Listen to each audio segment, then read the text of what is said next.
গাজার উদ্দেশ্যে যাত্রা করা নৌবহর গ্লোবাল সুমুদ ফ্লোটিলার জাহাজ আলমা ইসরায়েলি বাহিনীর আক্রমণের শিকার হয়েছে বলে জানিয়েছেন বাংলাদেশের আলোকচিত্রী শহীদুল আলম। বহরের বেশ কয়েকটি জাহাজকে ইসরায়েলি নৌবাহিনী ঘিরে ফেলেছে বলে নিশ্চিত করেছেন আয়োজকরা।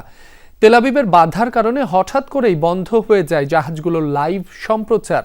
গাজার উপকূলে অবস্থান করছে ত্রাণবাহী আন্তর্জাতিক নৌবহরটি। এর আগে সুমুদ ফ্লোটিলায় জরুরি অবস্থা ঘোষণা করেন এর আয়োজকরা। শহীদুল আলম সহ ৪৭টি নৌযানে ৪৪ দেশের মানবাধিকার কর্মী রয়েছে বহরে। আমরা কনসিয়েন্সে আছি। এই মাত্র সংবাদ আসলো যে আলমার উপর আক্রমণ হয়েছে। খানিকক্ষণ পরে ওখান থেকে সিগনালে থেমে গেল।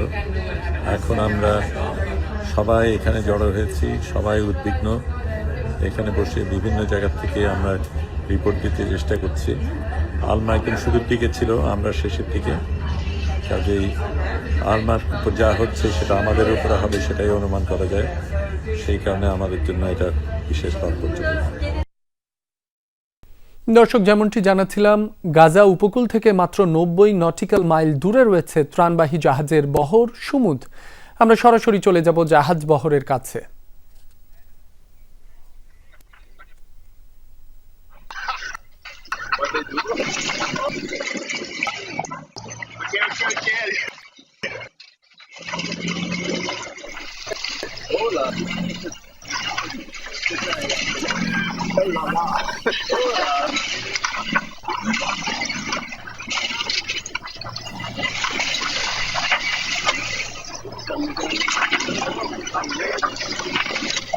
সব প্রতিকূলতা পেরিয়ে গ্লোবাল সুমুদ ফ্লোটিলা এখন গাজা উপত্যকার দ্বার প্রান্তে। নিজেদের অফিসিয়াল টুইটারে তারা জানিয়েছে তাদের থামাতে নানা অপতৎপরতা চালাচ্ছে ইসরায়েল। মানবাধিকার কর্মীদের অভিযোগ, যুদ্ধজাহাজ দিয়ে ভয়ভীতি দেখানোর পাশাপাশি ব্যাহত করা হচ্ছে নৌযানগুলোর যোগাযোগ ব্যবস্থাও। এর আগে ড্রোন হামলা চালানোর অভিযোগও তোলা হয়েছে। ইসরায়েলি বিভিন্ন গণমাধ্যমের দাবি, গ্লোবাল ফ্লোটিলাকে থামাতে রীতিমতো রণপ্রস্তুতি নিয়েছে ইসরায়েল।